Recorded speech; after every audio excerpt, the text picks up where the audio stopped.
Nagui tourne une page de sa carrière professionnelle qui a duré 12 ans, il nous a fait part de son souhait d'arrêter cette émission. Animateur télé et radio, mais aussi producteur, Nagui a une vie professionnelle bien remplie.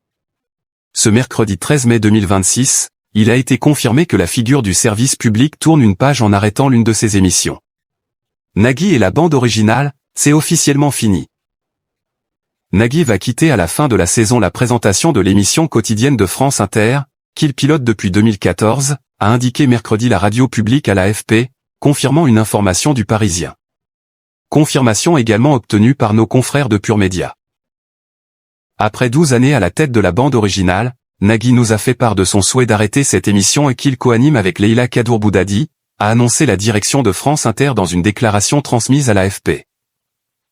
Nous nous réjouissons d'écrire la suite avec lui et nous allons rapidement reprendre les discussions avec Leïla et toute l'équipe de la bande originale pour la suite, a conclu la direction de la radio, en saluant l'incroyable succès du programme, leader incontesté sur sa tranche. Nagui et la bande originale, un succès. Cette émission de divertissement est diffusée du lundi au vendredi de 11h à 12h30. Entourés de chroniqueurs, Nagui et Leïla Kadour-Boudadi y reçoivent des invités culturels.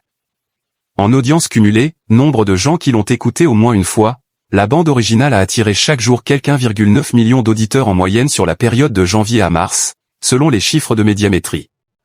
Si on mesure le nombre moyen de personnes présentes à l'écoute pendant un quart d'heure, l'émission atteint 993 000 auditeurs. Elle est leader sur sa tranche pour les deux indicateurs.